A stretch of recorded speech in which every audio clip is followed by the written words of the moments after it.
What a great pleasure it is to be here and to look out at all of you. Someone asked me before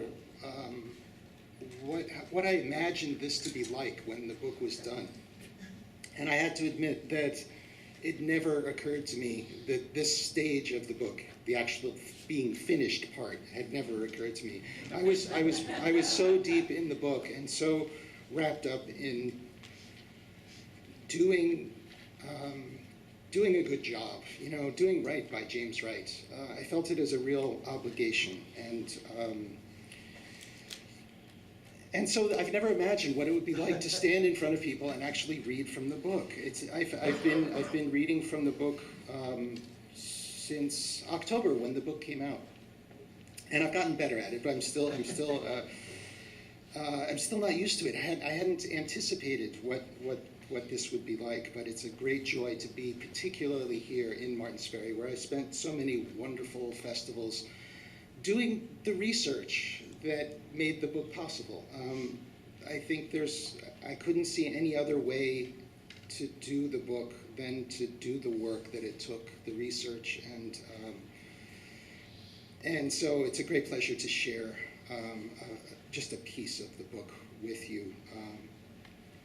Actually, at the last festival, I debuted what would become the first chapter of the book in its draft form. And I'm going to read a short section from that same chapter as it is now published, and share a couple of poems. This is not something that I generally have done at other locations. I've been reading other portions of the book, often geographically oriented when I was out at Kenyon and Oberlin, and then when I was out on the West Coast at University of Washington, I was focusing on Theodor Roethke. But here I would like to read just a short piece of that first chapter and a couple of James Wright poems, because it seems to me that that's really the reason to have the book, is to turn attention back to James Wright and to his work. That's really the whole point, it seems to me. And I'm delighted to share this with you. The first chapter of the book I called "That Is My Country, That River." And it begins with an epigraph from a letter that James wrote to Mary Oliver in September of 1965. My parents are sturdy, steadfast people, poorly educated, and especially my mother, very well read. My relatives are strangely unpredictable and rather wildly kind. Riverview Cemetery commands the crest of an Appalachian foothill, where the Ohio River flows past Martins Ferry, Ohio.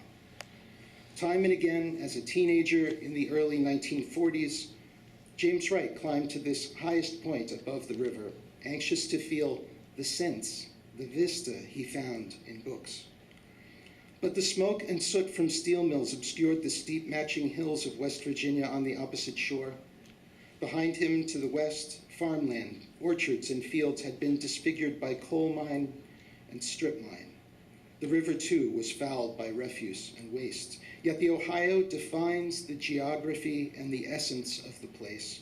It is a boundary and a dark presence. The once thriving industrial town stretches along a narrow shelf half a mile wide, 100 feet above the river's floodplain.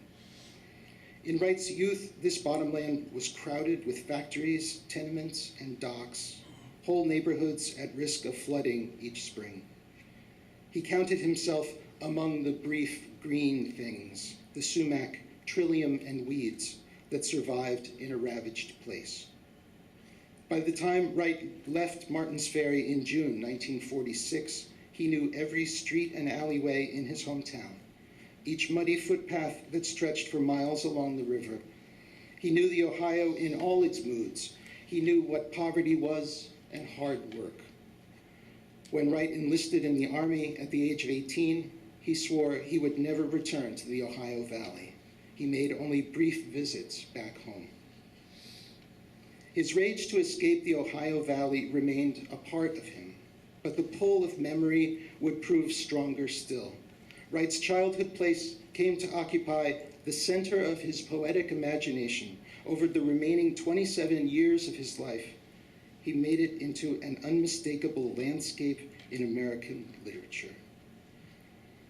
Wright came to accept the peculiar kind of devotion he felt towards Martins Ferry and its townspeople. "I have done a great deal of wandering," he recalled late in his life, to Hawaii, to Japan, throughout Europe and the United States.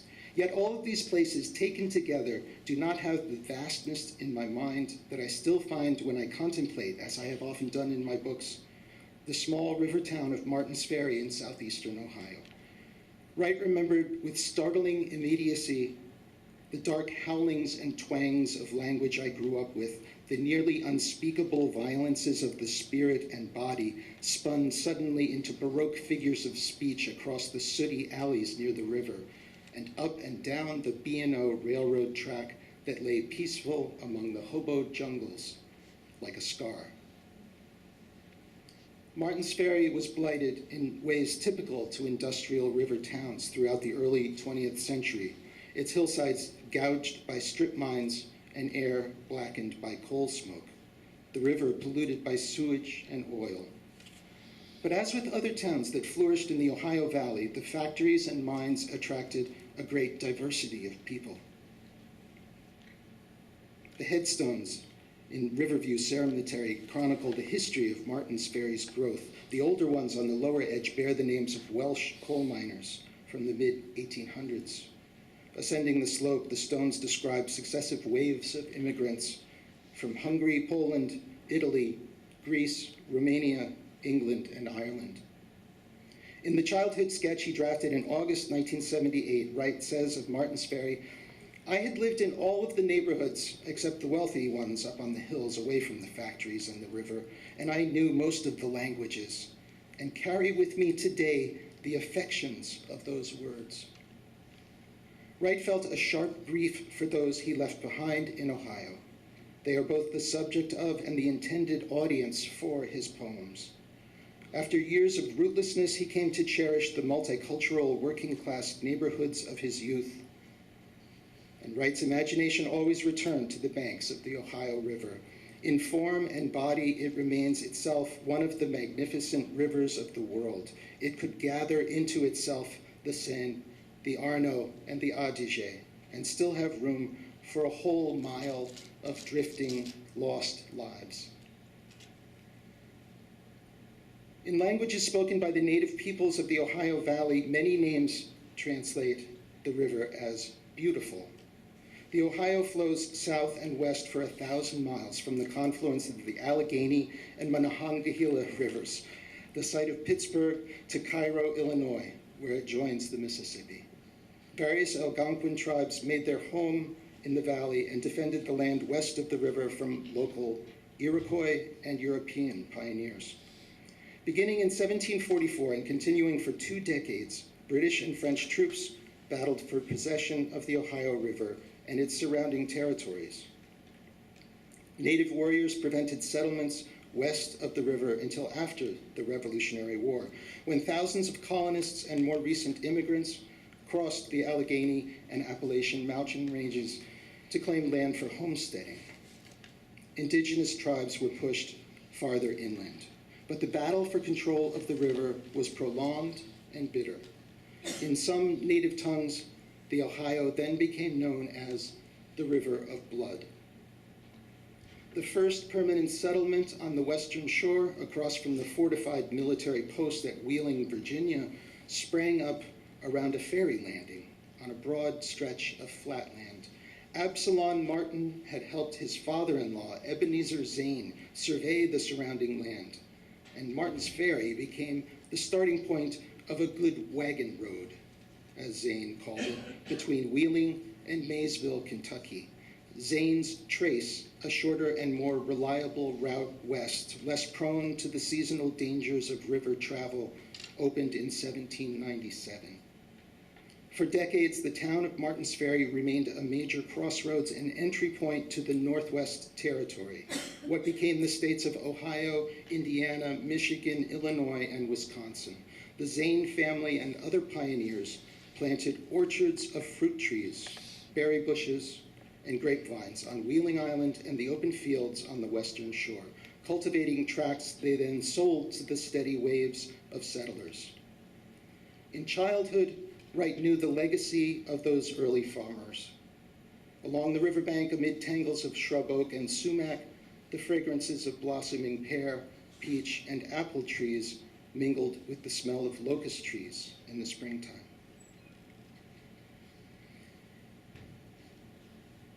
I'll leave that chapter there, and there are two poems that I want to read for you that are very close together in spirit, and yet it's still a great surprise to me when I came across these drafts in his work. This is maybe, this is 3 decades. This is September of 1976.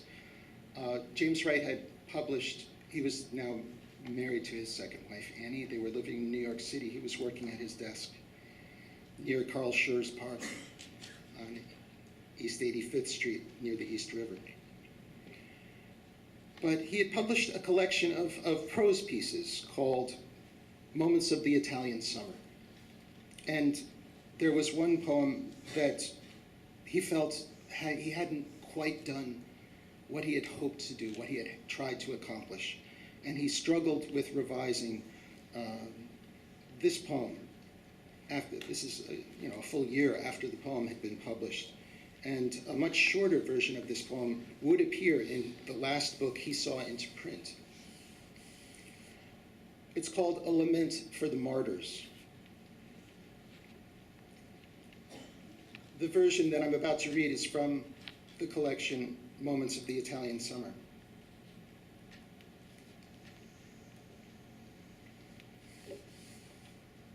I am sitting in an outdoor cafe across the street from the Coliseum. The noon is so brilliant that I have to wear my dark glasses. You would think a Roman noon could lay even the Coliseum wide open. But darknesses still foul the place and its hateful grandeur. The Roman Chamber of Commerce and Betelgeuse in combine would gut the Colosseum by day or by night till the ghost of Mussolini and the ghost of God turned blue in the face, and light wouldn't mean a thing in that darkness. Cities are times of day. Once Rome was noon. To take a slow walk, lazy with Quintus Horatius Flaccus at 4 o'clock in the night, was to become light. If you don't believe me, I offer you a method of scientific verification. I lay you 8 to 5 that you will go blind if you take a walk at high noon with the President of the United States. I love my country for its light. I love Rome because Horace lived there. I am afraid of the dark. I am game to live with intelligent sinners. Sometimes these days the Romans say that whatever the barbarians left behind was later sacked and raped by the Barbarinis, the noble family who needed the remnant marble for their country palaces. I find them fair enough for me. When I was a boy, the mayors of 5 towns in the Ohio River Valley solved the practical problems of prohibition by picking the purest and most perfect bootlegger between Pittsburgh and Cincinnati to become the chairman of the Committee for Liquor Control. I think it would be wicked for me to wonder what the 5 mayors did with their cut in private. All I know is that within a year after Milbur's public appointment to a legal office, a symphony orchestra mysteriously appeared in one town. 2 spacious football stadiums appeared in 2 other towns. The madam of the cat house in Wheeling was appointed $1 a day man by the federal government, and I lost an essay contest whose subject was the life and work of William Dean Howells, an American author who was born in Martins Ferry, Ohio, for Christ's sake, and whose books I had never even heard of, much less read. As I look back over the shadow of the years, I confess that I have read 2 of his novels, but I like him. He was a good friend of Mark Twain. But right now, the Roman noon is so brilliant that it hurts my eyes. I sip my cappuccino at a wobbly sidewalk table and ponder the antiquities of my childhood, the beautiful river, that black ditch of horror, and the streetcars. Where have they gone now, with their wicker seats that seem to rattle behind the dull headlights in the slow dusk, in summer, where everything in Ohio ran down and yet never quite stopped? Now the Romans and the discovered Americans stroll blinded in the Colosseum, deaf to the shadows the place never loses, even at noon in Rome, that was for a little while one of the few noons. Some archaeologist gouged out the smooth dust floor of the Colosseum to make it clean. The floor now is a careful revelation. It is an intricate and intelligent series of ditches, and the sun cannot reach them. They are the shadows of starved people who did not even want to die. They were not even Jews.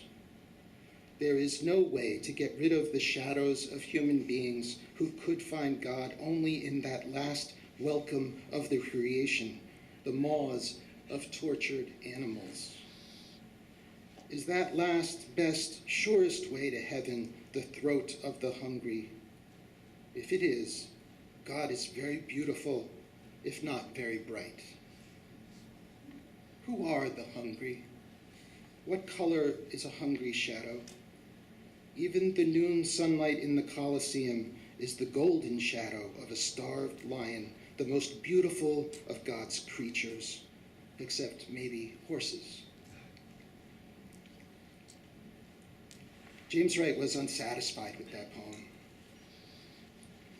To my mind, the shortened version that appears in To a Blossoming Pear Tree falls short of the ambition in that piece. But in September of 1976, he turned to revising that piece. I think I mentioned before that for him, revision was not about going back to a printed page and working to try to find a way through it. It was about reimagining, revision in its purest sense, revising the piece. And as he often did when he revised his work, Wright began again from scratch, and the piece moves in a wholly new direction. He begins sitting comfortably here in Rome, sipping my cool mineral water that consoles me and allows me to feel at home with the summer heat. I can see something sinister in the light of those big stones. I can feel again a special horror I felt long ago the first time I learned that the word Ohio was an Indian word that meant beautiful river. Wright fills an entire page of his journal. It was my place. I was born there. Remembering his parents, Wright realizes they had given him and his siblings the best that they could, the plain truth. I think they wanted us to live our lives and see the sunlight and understand what it was. It fell on the only waterfall we, all of us, had. The sewer main poured down. It was our own bodies it poured down. Where has mine gone? Downriver somewhere. As in so many of Wright's poems, the speaker stands on the banks of a river. Martin's Ferry's waterfall is not the shimmering polyphonic cascade of William Carlos Williams's Passaic River in Paterson, but simply the only waterfall we all of us had. Wright is again just one of the townspeople in Martin's Ferry. This prose passage in Wright's journal becomes marked with slashes to denote line breaks to the poem which became Beautiful Ohio, the concluding poem to his book, To a Blossoming Pear Tree.